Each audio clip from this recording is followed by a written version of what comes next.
Welcome, everyone, to the What Women Watch podcast with host Deanne, that's me, and Rochelle. Hey, guys. The podcast where sisters meet the screen, and you get to hear opinions you never asked for, but get to hear anyway, as two sisters get together each week for a fun-filled watch and review podcast. Please follow us on Instagram, Facebook, and YouTube at What Women Watch Podcast, and on Twitter at What Women Watch. You can also leave us reviews and comments, and we will try to address them as we can. Who knows? Maybe we'll even shout some of you out on here if you ask a good enough question. Thank you for joining us today for our second episode. We are so ready to jump right in to our movie review. The movie we watched this week was Taken. The star of the show was Liam Neeson as Brian. The other actors were Maggie Grace as Kim, his daughter, and Famke Janssen as Lenore, his ex-wife. The director was Pierre Morel. And the other stuff he's directed is Freelance and Peppermint. Basically, the story starts off with our main character, Brian. He's a former government operative. He's in retirement in order to hang out and get to know his daughter, Kim, more. He soon learns that his 17-year-old daughter wants to go to Paris with her friends, and he's very against the idea. However, his ex-wife and daughter convince him by agreeing to his conditions. After not receiving an anticipated phone call after Kim lands in Paris, he begins to worry and calls her. He horrifically discovers that there are people in the house that have come to take his daughter away. The rest of the film is action-packed and shows his journey to get his daughter back, to which he eventually does, and the movie ends happily with the father and daughter back together again. Now it's time for the Big Five breakdown. Our first talking point is about the co-parenting that was presented in this movie. Deanne, do you have anything?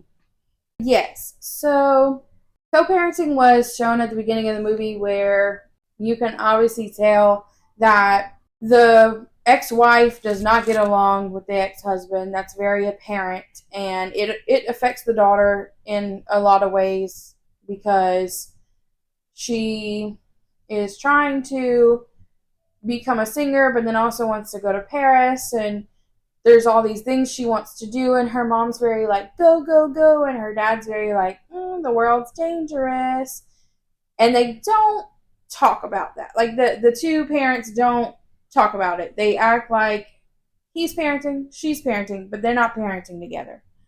So that's what I saw. Yeah. The ex-wife, I didn't really like her, especially at the beginning of the movie, because she was very rude, is a mild way to put it. I understand that they had history and, like, their marriage didn't work out. I understood that. He was not a great husband. Apparently he was away a lot because of work, and she didn't like that, so they got divorced.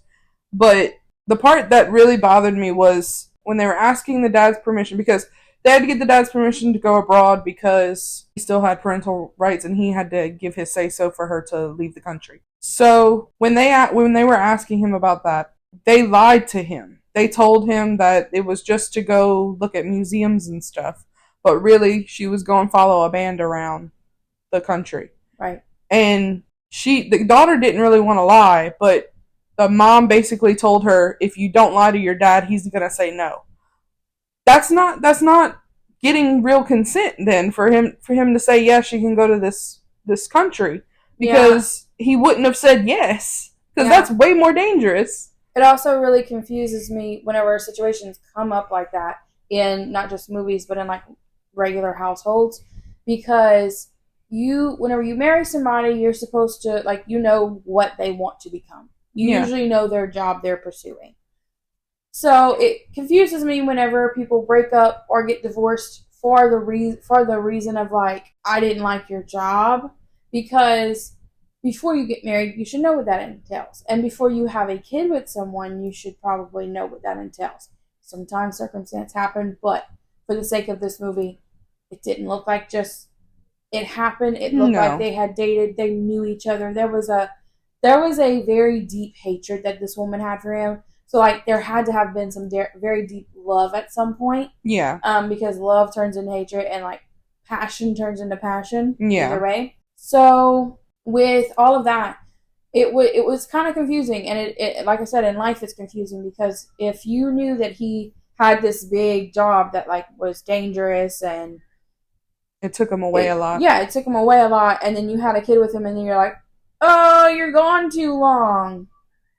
Well, it's not really his fault. You knew that. Yeah. You knew that about him. You knew that was going to be, whatever. And if the movie was trying to go in the way of, like, you shouldn't like him because of that, I don't know. I just don't agree with that, because there are people that choose to, fight in the army or stuff, and that takes them away from home for. But that doesn't mean they shouldn't have kids. That doesn't mean that doesn't mean that their wives or spouses should divorce them. It's what you signed up for whenever you marry somebody. Yeah. Not to say it's not hard, but you should have an idea about that before you get married. Exactly. If that's not something you can commit to, don't commit to. Exactly. So something that I know more personally than like the army part, because that's probably difficult. I just said that because that would be like a government job. Yes, that would be, similar to what he was doing. Yeah, very secretive and stuff. But like people that work offshore, and they're going a lot. If you were like, oh, okay, let's get married, and then all of a sudden you're like, oh, you're away from home too much. Well, he was away before. Yeah. And he's still away at the same time. It doesn't feel right to all of a sudden not tolerate something that you agreed to tolerate in the beginning. Yeah. And it's okay to not like it anymore, yes. Yeah. But to blame the person for, no. That's where I drew the line. Because if she was just like, I couldn't do this anymore, so I stepped out of the situation, we can co-parent in a different way, this just doesn't work for me anymore, that's fine. Yeah, I want a different type of relationship. Exactly. It's our values change. But her hatred she had, and the making the daughter lie, and the unwilling to co-parent, and act like he was a bad parent, or it just didn't go well. Because we didn't get a whole lot of backstory about that, but it was very clear they established that he was there for every birthday, even if he was on a mission. He knew things about his daughter that his wife didn't know, like the fact that she still wanted to be a singer, because he bought her the karaoke machine, and the mom was like, yeah, when she was 7. But the daughter was like, no, I still want to be a singer, just don't tell mom. So like it was very clear that he had a good relationship with his daughter. His daughter looked very excited to see him at all times and talk to him, and she felt bad about lying to him. So it felt like the mom was trying to poison her daughter's view of the father, which is just a toxic thing to do. She, at the birthday party, was like, no, we're not giving gifts. Yeah. We're not giving gifts. Don't do it. And then the stepdad or whoever comes out with a horse. Yeah, comes out and gives him a gift. As if the bio dad's gift was not going to be good enough, so she didn't want to embarrass like herself in front of all the friends, but she was okay with her current husband giving her daughter a whole horse in the middle of everybody. And it was very clear that was like staged to be the big gift. Yeah. Yeah. Which is fine. Give your children big gifts. Yeah. But don't devalue what the other dad bought her. Yeah. So, yeah. Obviously you can, break up. Yeah. People while you break have up. Children, that happens. But co-parenting, you might wanna think about the child. Whenever you have a child, your priorities should change. Yes. Your priorities don't become you anymore. And what makes you happy, what makes you uncomfortable, it becomes what is best for this child. Yes. And that includes a breakup. Yes. You can take yourself out of a situation that you are uncomfortable in. Yes. Yes, absolutely. But when you have a kid together. But whenever you have a kid together, co-parenting does not just mean, I'm going to tolerate you. No. You're not going to talk shit about your child's other parent in front of the child. Yeah. Shit talk with your friends. That's fine. Fine. But if that child is there, that is still their parent. Yeah. And unless there is exceptions to that rule, if they're like really, really bad, like abusive and stuff like that. Yeah. Obviously. That was not the situation. I still wouldn't shit talk. I would have a serious conversation. Have a serious conversation. Explain the situation. The child needs to know, like, what when they're old enough, what happened and why. Well, yeah, she was obviously old enough. She was 17. She was obviously old enough. But that was definitely not the situation. No. And it was very obvious that was not the situation. Yeah, so I didn't feel like that mom had really the right to act that way. Also, it seemed to me a little bit like they had been divorced for a long time. So, why she got remarried. Yeah, very established remarried and stuff.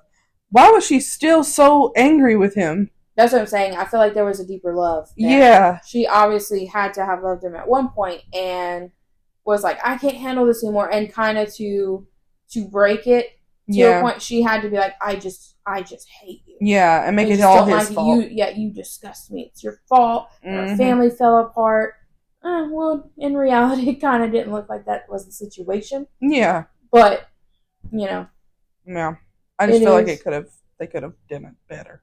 But yeah, if that was what they were going for, then kudos. They completely did kudos. They got the bitchy ex-wife down. Yeah.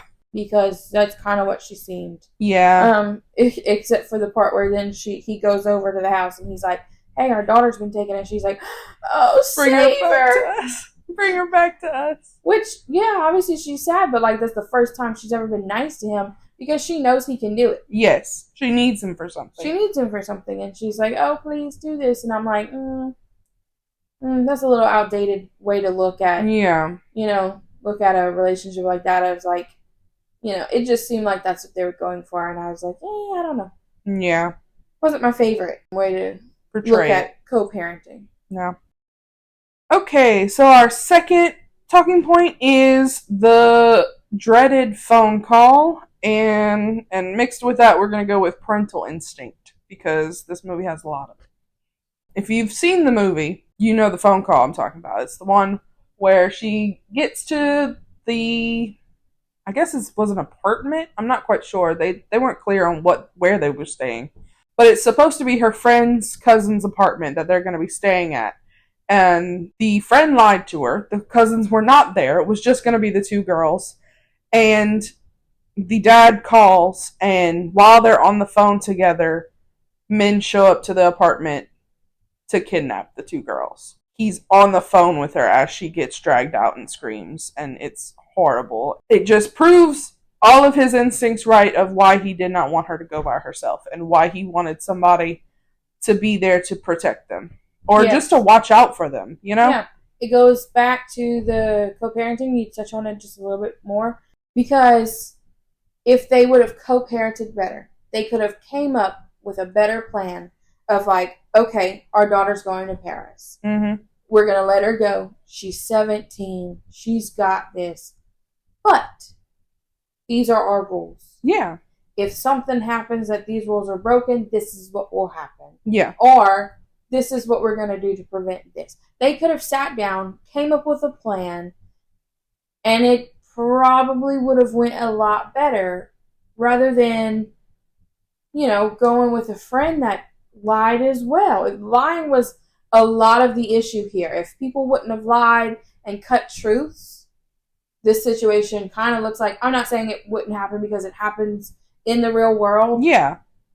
But they definitely weren't being safe. Yeah, they could have avoided a couple of, it would have been harder to get abducted. Right. You put some obstacles in the way of the bad guys. I feel like the mom putting her, and I'm not saying it was the mom's fault. No. But the mom putting her in certain positions that made her uncomfortable to lie. It made her uncomfortable, but she did it anyway.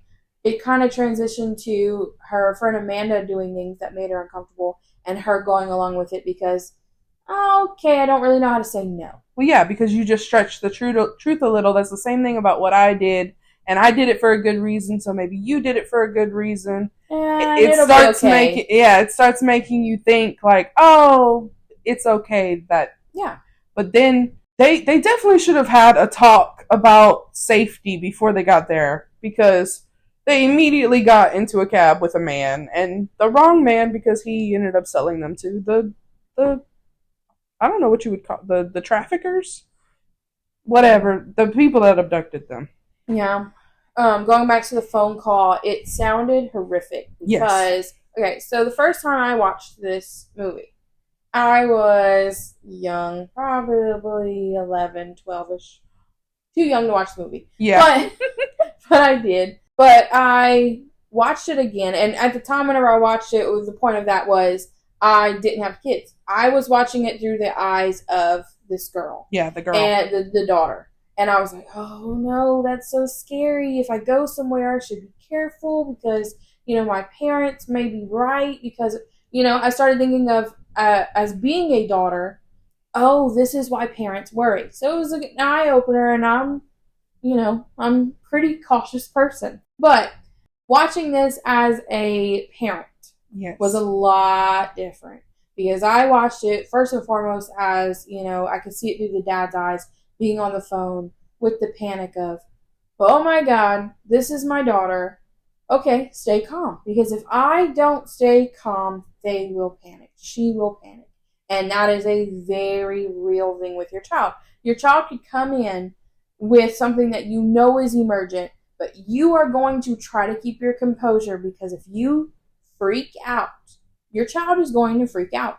That's what happens. They model after you. And if you're like, okay, this is what's going to happen. I got you. It's okay. Then they're going to believe I'm okay. You've got me. So as a parent, your composure stays. And that actor did great with that. You could see that he's looking around, trying to find something to record. Like, he is freaking out externally, but like his voice isn't. His voice is very, very stern and focused. Get under the bed. You're gonna get taken. I've got you. Yell out everything that you hear. Everything that you see. How tall is he? Everything. And you're gonna be okay. I will find you. Yeah. And that daughter took everything that she listened to, everything he said, because if he would have started freaking out, she would have just panicked, got taken, and he might not have found her. He probably wouldn't have, because the information she gave him ID'd the gang that took her, because the tattoo, that's how they figured out who had her, and that was his first clue to find out where she was being held. Exactly. And so that could, like you said, it could have been a completely different movie. A very boring one because he wouldn't have been finding nobody, But a more realistic one because, like you said, who in that situation wouldn't panic? Right, but like I said, as a parent, as a child watching it or as a preteen watching it, I was freaking out in that moment. I was, oh my God.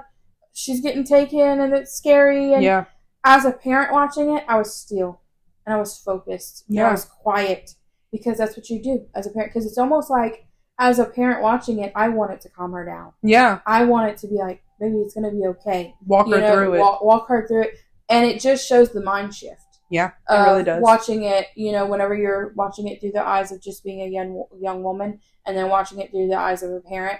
And that phone call hits so differently. It really does. Because you don't even want to put yourself in that position of like what he was going through in that moment. Oh, yeah.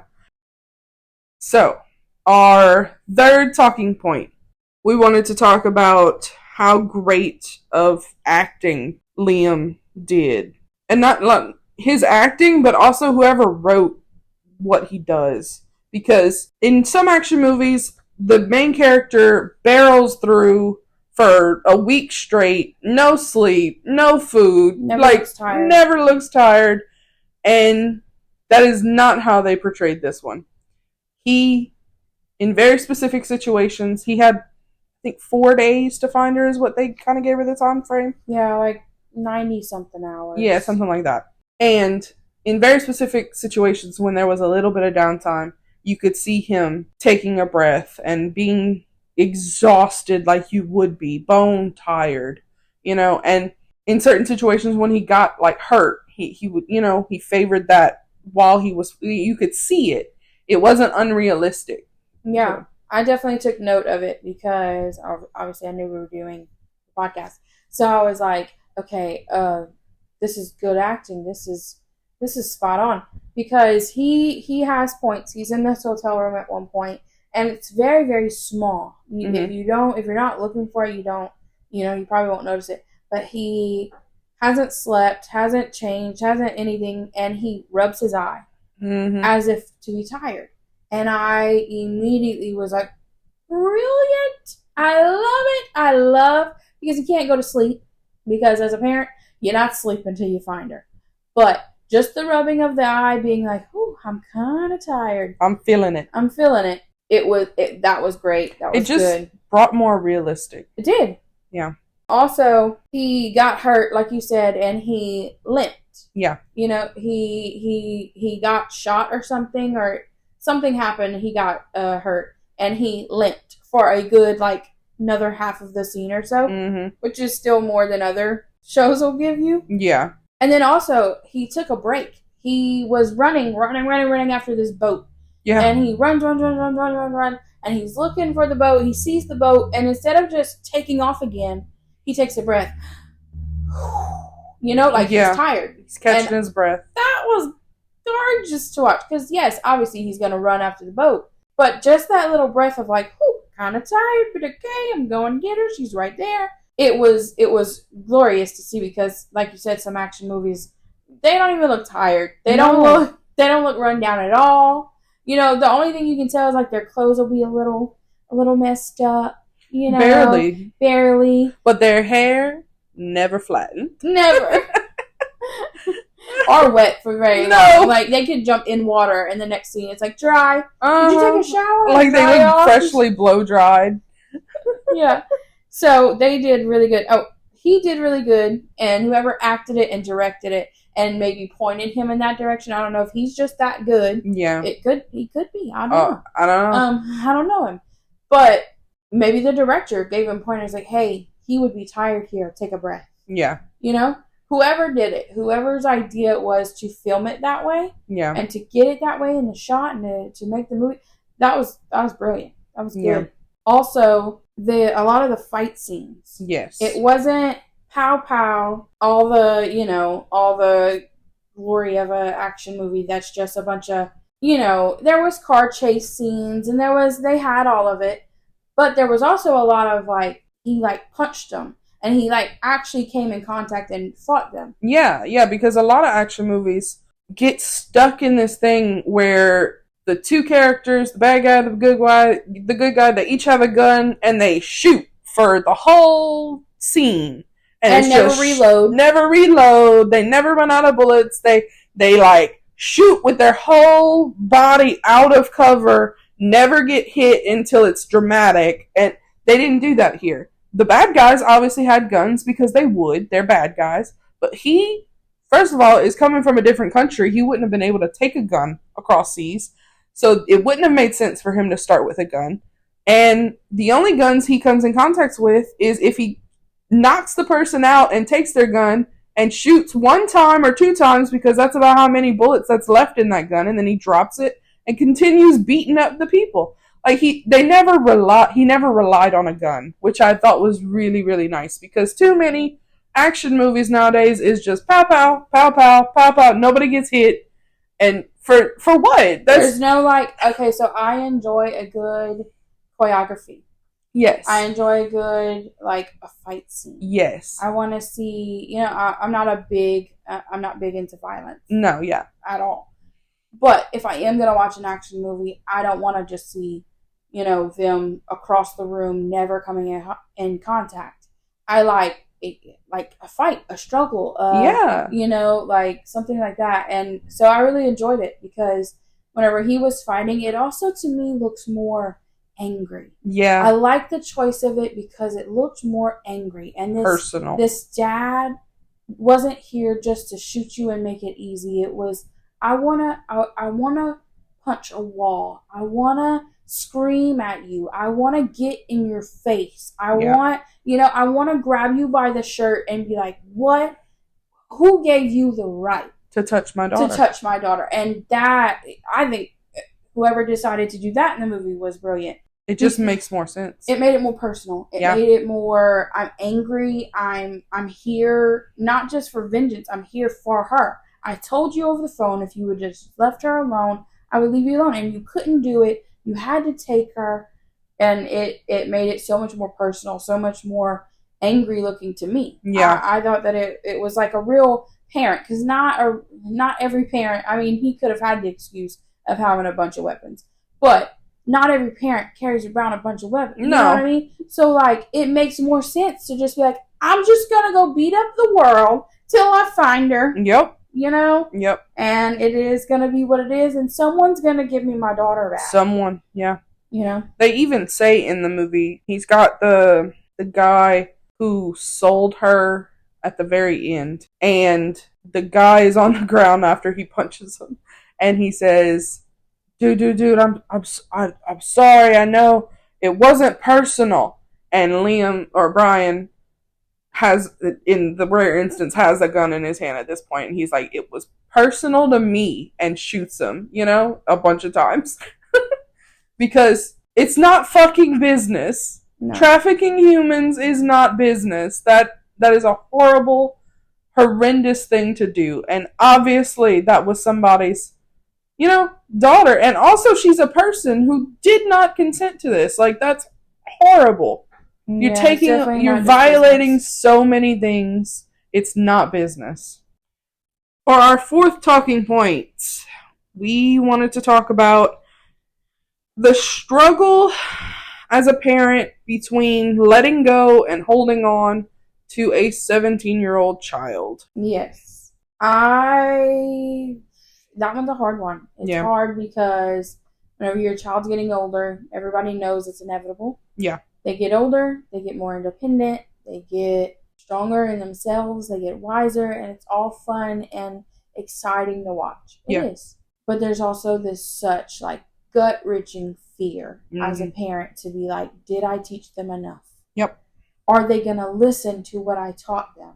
Yep. Are they going to trust me, even though they haven't been through it, that I knew better? Mm-hmm. I'm not trying to just be strict or trying to just, guide you so that you don't have fun. I want you to be here. Yes, I want you to be 17 and fun and but I want you to be safe, and I want you to be alive, and I want you to live, and it's weird to talk about, but honestly, in this world we live in, it's such a fear for a parent to be like, okay, you're going out into the world, and you're just smiling and hoping that they took something you taught them with them. Yeah. And if they do get into trouble, that they'll call you, and that they can lean on you. So it goes back and forth with I want to be strict, but I want them to trust me. I want them to know that I mean business, but also you can lean on me if you need. Mm-hmm. And that was a big thing in this movie that I took away,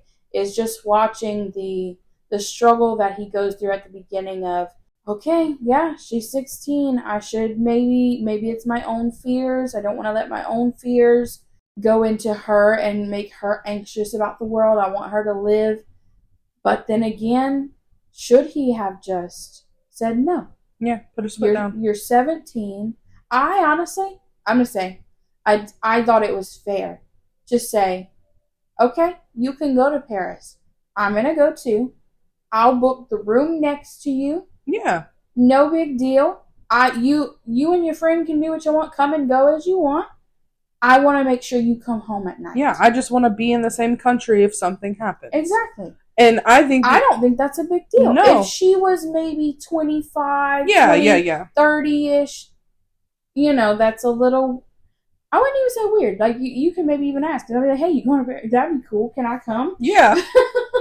But at 17, I didn't think, they looked at him as if it was like you're being unfair. Well, yeah, she starts immediately crying and stuff.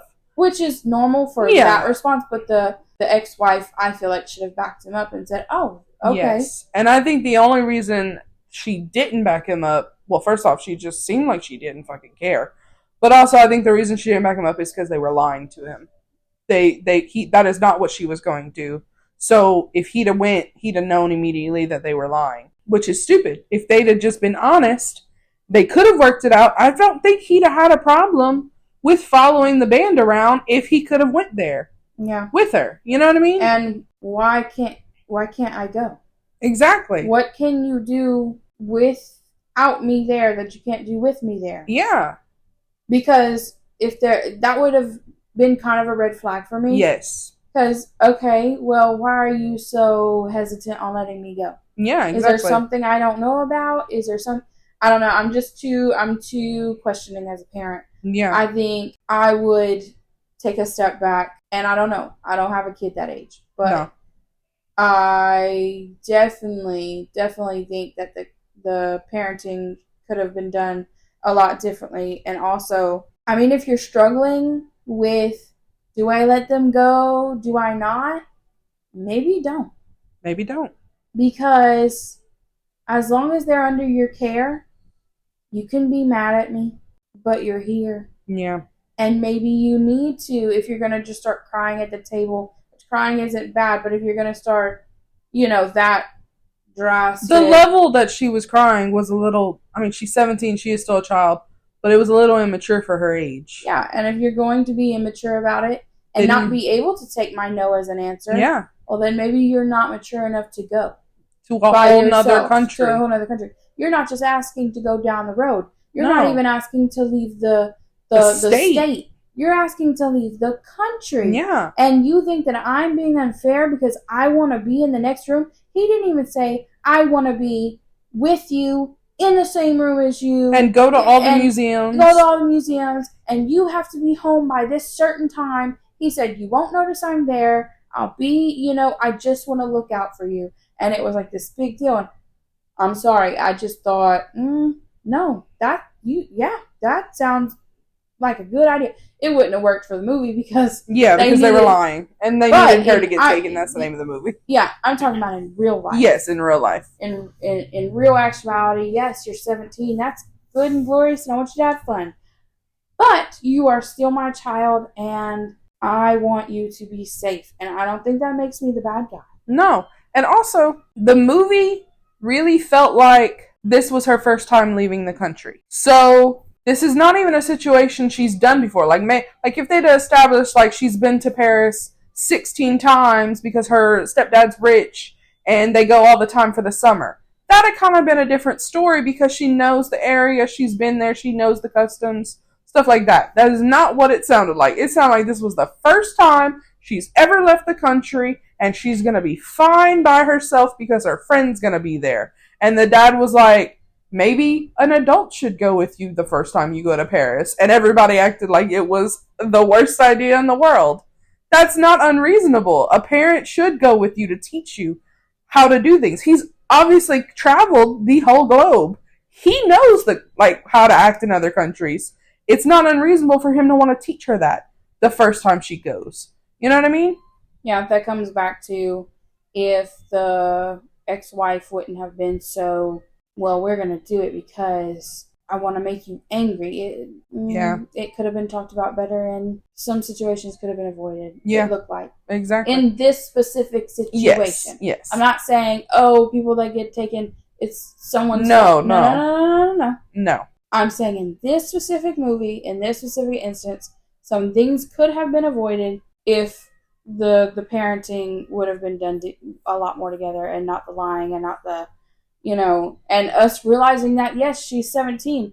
That sounds like your child's almost an adult, but the key word here is almost. Almost. I'm sorry. Maybe that's wrong. Maybe that's strict to me, but But no, you're not. It is our job as a parent to protect our child. Yep. And I'm sorry, your fun doesn't matter as much as your safety. Yeah. And that might be controversial. Some parents might not agree with me, but that's how I feel. Yeah. You can have fun without putting yourself in danger. And that was all he was asking for. So, talking point number 5. We wanted to touch on the scary truth of being a woman in this world. So, obviously, with a movie called Taken, it shines a light on the very real fact that as women walking around in this world, we have to be aware of the fact that people are preying on us at all times. No matter what we're doing, no matter what we're wearing, they are out to get us. And it's not, that sounds paranoid. It's not. It happens a lot. And this movie definitely portrayed how easy it is to be not on your toes all the time and to let it slip through the cracks. Yeah, I'm gonna be honest. I know a lot of women in my life. I'm a woman myself. Yeah. And I do not know a single one of them that doesn't have some type of story. Yeah. Some type of horror story. Mm-hmm. We haven't all been taken. That's the worst. Yeah. For sure. But we all have a story. We all have a story where we felt uncomfortable or threatened or by something that someone else was doing. Yes. And outside of our control. Yeah. And it's scary. It's Mhm. scary to think what could happen whenever you leave your house. What could happen in your own home. Yeah. It really is. You could, if you start rabbit holing down that, it can get pretty dark. Yeah. This movie did get pretty dark. It's just Yeah. being honest. If you can't handle situations like watching situations like that, wouldn't recommend this movie. No, trigger warning, definitely. Definitely trigger warnings for lots of things. Just so many. Yeah. I would like to point out something that stuck out to me because it just made me go, oh, God, wow. Yeah. The character Amanda, we kind of touched on it towards the beginning of the podcast, but whenever you are growing up as a woman, Yeah. as a little girl, as anything, there are certain conversations that your parents have with you. Yeah. All throughout time. They're not all sit down and serious, but just for all time, you're talked to about certain situations. Yeah. Some of those situations was I think the writers did it on purpose to make you cringe. Yeah. Because just what it seemed, it was so like, oh my God, what are you doing? Yeah, it was so obvious the steps she did wrong. Yes. And Kim Yeah, the daughter. kept looking at her. Yes. Like, please stop. What Yeah. are you doing? What are you doing? So she broke what I would call like the woman rules. Yeah. We have rules as women of what we do in certain situations. And I'm sorry, telling the man, sharing the cab, that was just a little naive. Yeah. But telling the man, we're alone in this apartment. What this floor is the they're floor on? we're on. What are you doing? That was so, like, I'm pretty sure I paused it and was like, what is happening? Yeah. What is happening? And I'm going to be honest, whenever I watched it back then, I didn't remember that. No, I didn't catch it as well. I didn't catch it as well because whenever I watched it this time, I was like, oh my gosh, what is happening? And I kept looking at Rochelle and was like, can she stop? Yeah. It was making me uncomfortable. Well, yeah. I was like, this girl is telling this man that she just met and shared a cab with. Just met. It's one thing to accept going to a party because that's kind of what he was asking. I don't advise that either. No, wouldn't but go. You don't tell them all the information. No. You know what I mean? And to be honest, I wouldn't travel alone anyway. No. Yeah, that's kind of a big rule too. No, because she knew, like, Samantha knew that they were going to be alone. Amanda. So Amanda knew that they were going to be alone, and she lied to Kim to say that, yeah, my cousins are going to be there. They're going to watch us. They're older. It's fine. But that's a lie. She knew they were going to be. And then immediately she was talking about to Kim. She was like, "Oh yeah, I'm going to sleep with him at the party."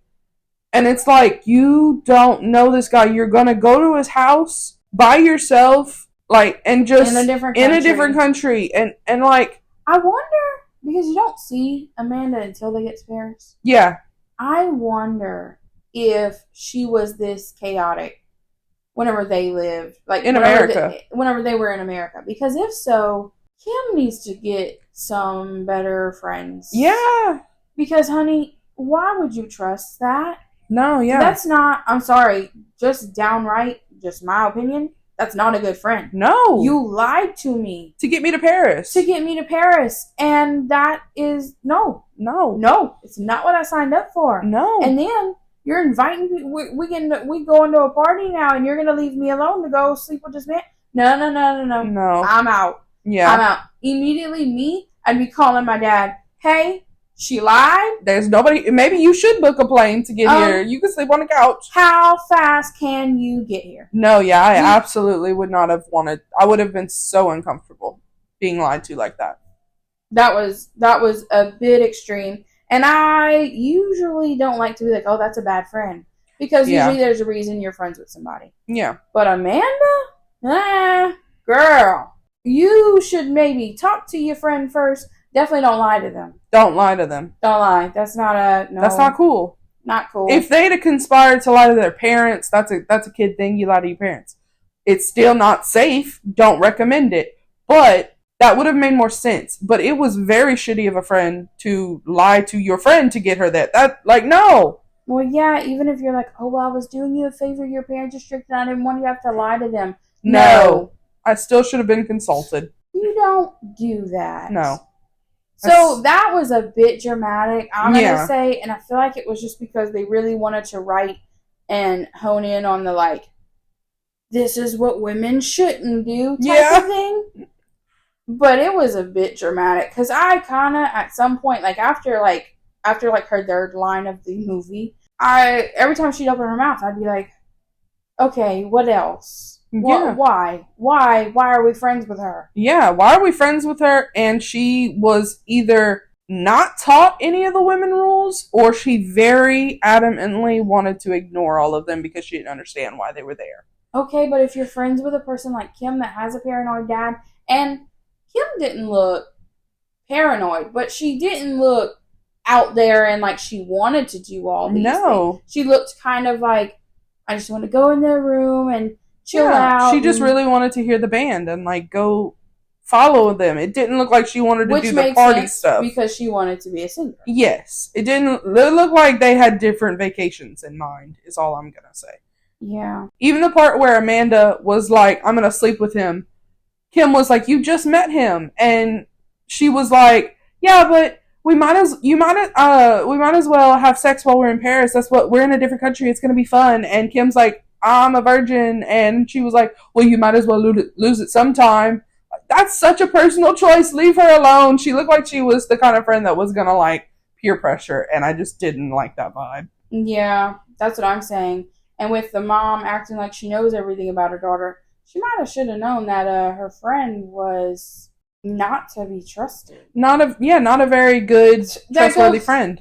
That goes back to what we were talking about earlier with, like, would I send, like, the push and go of, like, should I let them go, should I not, at 17 years old? If you have a friend that I don't trust, you definitely not going. Definitely not going. I don't care if I do trust you. You're not leaving the country with that friend. Because if that mom would have met, that's what I'm saying. Was Amanda like this in America? Or was she like hidden like this?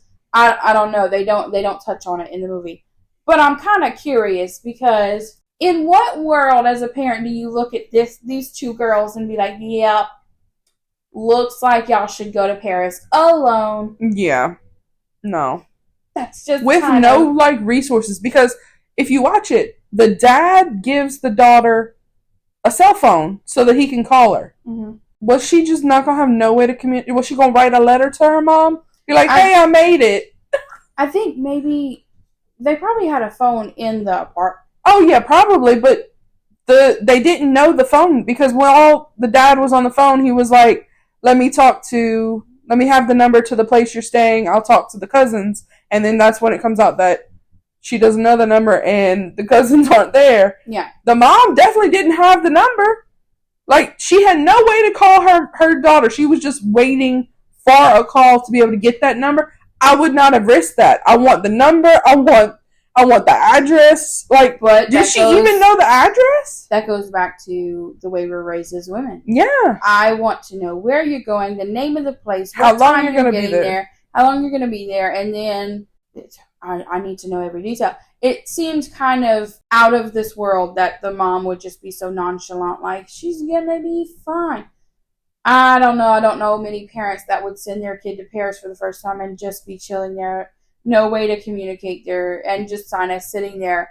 And she's sleeping peacefully. She's just sleeping, like, she's got that. Yeah. I want to know, like, because they show a lot in the movie, the relationship that the ex-wife and the Brian have, mm-hmm. but they don't show a lot of, like, what was the mom and the daughter's relationship away from Brian.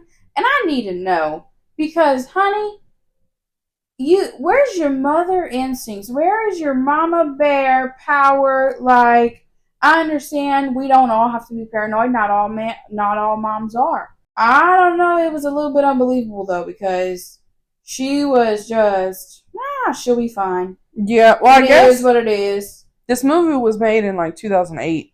I guess maybe we're just in the next generation of parents, because every parent I know of our generation is mom, like, no, like, they don't even let their kids go to sleepovers anymore because of all the stuff that happened when we went to sleepovers when we were children. Mm-hmm. But if you think back to, like, our childhood and then our parents, which is where Lenore would have been, the generation, Yeah, they let us do all kind of fucking shit. No, my mama wouldn't. No, not our mama, not our mom, but like our parents. Think about when we went to our friend's house and all the stuff that the parent was like, "Yeah, I'm going to bed." Yeah, you know, yeah, that is true. Yeah, that is true. But see, I thank my mama because no, it's okay. We can be strict. She's probably saved us from a lot of stuff because I've heard other friends of friends that I wasn't allowed at their house, and I'm like, I'm glad I was not allowed at your house. That sounded scary. That sounds like a bad time. Sounds like I didn't want to be a part of that. Yeah, and I thank our mom for not letting us go there because we could have had those horror stories. Yeah, I think she also instilled a lot in us of like,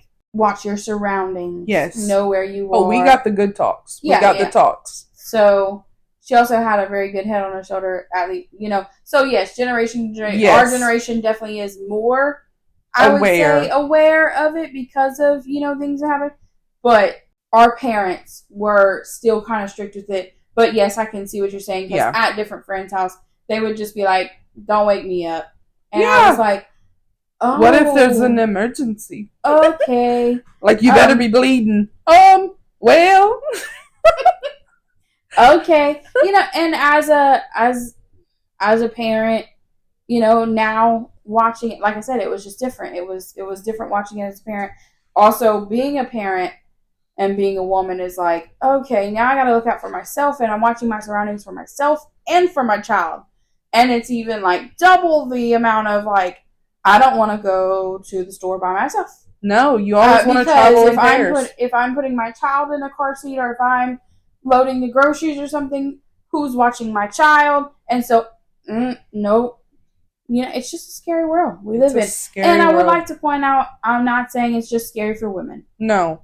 Men, it's scary for them too. It absolutely. To the point where they don't even know. Like, they need to be more aware. We need to talk to our boys as well as our girls. You need to know the rules of how to stay safe. And like we said, not going to keep you safe 100% of the time. 100% of the time, because there's scary people out there who think of stuff that you can't even. Yes, but it is scary to think that some men, I'm not saying all men, have the mentality of, I just beat whoever tried to take me up. But that's not always the case, and that's scary as well. Yeah. And also, whenever, boys are little and they, they act like, oh, well, I can't tell anybody because I'll get made fun of it for it because I'm supposed to be the man of the house, or I don't know. Men have their struggles too. I just can't speak upon what struggles they go through because I'm not a man. Maybe one day we'll have a man on the podcast and they can talk about their man struggles, because I'm not saying they don't. No. That is not what I'm saying. I'm not saying that the people targeting women is all men. No. That I also want to say that too. It's not. I'm saying the world is a crazy place, and as raising children in general, it's scary, and this movie, specifically is for our daughter, and that's why, we're talking mostly on that. No, absolutely. Men need to be taught these rules and be more aware of the fact that it is dangerous, because like you said, sometimes we talk to men and I'm like, you went where by yourself? And no, I would never have done that. No. That's insane. Like, oh yeah, I met a guy, we hung out the whole time. He bought me beers at the... No! What are you doing? Stop. Why? Why are you just talking to random people and accepting drinks and stuff? No. Yeah. You probably left your drink at the bar while you went pee too, huh? Don't do it. Don't do it. Oh, that's so scary. So scary. So, it's time to rate the movie with our heart system that we have on our social media, if you want to go take a look at that.